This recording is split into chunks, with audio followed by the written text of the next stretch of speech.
Paint വിശേഷങ്ങളുടെ ഇക്കഴിഞ്ഞ എപ്പിസോഡുകൾക്കെല്ലാം നിങ്ങൾ തരുന്ന സ്വീകാര്യതയ്ക്ക് ഒത്തിരി നന്ദി.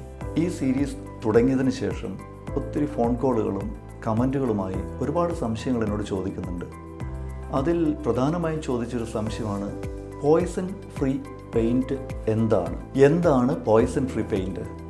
ജീവജാലങ്ങൾക്ക് ഹാനികരവും മാരകവുമായിട്ടുള്ള രാസപദാർത്ഥങ്ങളെയാണ് നമ്മൾ വിഷമെന്ന് പറയുന്നത്. ഉദാഹരണത്തിന് ഉപ്പ് മനുഷ്യന് അത്യന്താപേക്ഷിതമായിട്ടുള്ളൊരു വസ്തുവാണ്. പക്ഷേ ഒച്ച്, അട്ട അവ ഉപ്പിട്ട് കഴിഞ്ഞാൽ ചത്തുപോകും നാച്ചുറലി. അപ്പോൾ ഓരോ കെമിക്കലിൻ്റെയും ഘടനാപരമായിട്ടുള്ള കാര്യങ്ങൾ മനസ്സിലാക്കിയിട്ടാണ് അത് വിഷമാണോ വിഷമല്ലേ എന്ന് തീരുമാനിക്കുന്നത്. ഒരിക്കലും ഒരു പെയിൻറ് കമ്പനിയും പോയ്സൺ ഇട്ട് ഇമൾഷൻ പെയിൻറ് ഉണ്ടാക്കുന്നില്ല. അത് വളരെ വാസ്തവമായിട്ടുള്ള കാര്യമാണ്. അതാണ് യാഥാർത്ഥ്യം. അന്താരാഷ്ട്ര ലെവലിലും ഈവൻ ഇന്ത്യയിൽ പോലും ഒരു കെമിക്കൽ പെയിൻറ്റിൽ ആഡ് ചെയ്യുന്നത്, for example heavy metals like lead, mercury, ഇതുപോലും എത്ര പാർട്സ് പെർ മില്യൺ അതിലുണ്ട് എന്ന് വ്യക്തമായിട്ട് ആ പെയിൻറ് ക്യാനുമ എഴുതിയിരിക്കണം. അത്രയും സ്ട്രിക്റ്റുള്ള നാടാണ് നമ്മുടെ ഇന്ത്യ. അതുപോലെ തന്നെ ഇൻ്റർനാഷണൽ സ്റ്റാൻഡേർഡ്സ് അതിലും സീരിയസും സ്ട്രിക്റ്റും ആയിട്ടുള്ള സംഗതികളാണ്. ആ സമയത്ത് ആരാണ് പോയ്സൺ ഇട്ട് പെയിൻറ് ഉണ്ടാക്കുക? ഒരാൾക്കും പോയ്സൺ ഇട്ട് പെയിൻറ് ഉണ്ടാക്കാൻ സാധിക്കില്ല.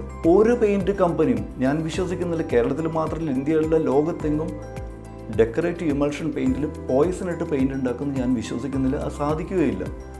ഇനി ഇങ്ങനെ പരസ്യവാചകം പറയുന്ന കമ്പനികൾ പറയണം ഏതാണ് ആ കെമിക്കൽ. മറ്റുള്ള പെയിൻറ് കമ്പനികൾ പെയിൻറ്റിൽ ഉപയോഗിക്കുന്ന പോയ്സൺ ആയിട്ടുള്ള കെമിക്കൽ എന്താണ്, ആ കെമിക്കൽ ഞങ്ങളുടെ പ്രോഡക്റ്റിൽ ഉപയോഗിക്കുന്നില്ല എന്ന് വ്യക്തമാക്കണം. അതല്ലാതെ ശുദ്ധ കളവായിട്ടുള്ള, ശുദ്ധ മണ്ടത്തരമായിട്ടുള്ള poison free paint, eco friendly paint എന്ന് പറയുന്നതിൽ മാത്രം കാര്യമില്ല.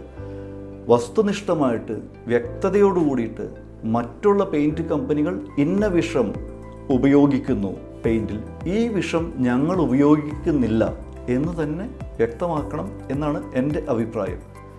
ഞാൻ മനസ്സിലാക്കുന്നത് പെയിൻറ്റ് വിൽക്കാൻ വേണ്ടി എന്തെങ്കിലും പരസ്യവാചകം തട്ടിവിടുന്നതിൻ്റെ ഭാഗമായിട്ടാണ് പോയ്സൺ ഫ്രീ പെയിൻറ്റ് എന്ന് പറയുന്നത്.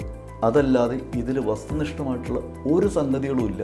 ഓർക്കുക, അനുവദനീയമായ റോ മെറ്റീരിയൽസ് അതിൻ്റെ അനുപാതത്തിൽ ചേർത്താൽ മാത്രമേ നല്ലതരം പെയിൻറ്റ് നമുക്ക് ഉണ്ടാക്കാൻ സാധിക്കുകയുള്ളൂ. ഉണരൂ ഉപഭോക്താക്കളെ, ഉണരൂ. പെയിൻറ്റ് വിശേഷങ്ങളുടെ പുതിയൊരു എപ്പിസോഡുമായി ഞാൻ വീണ്ടും വരും.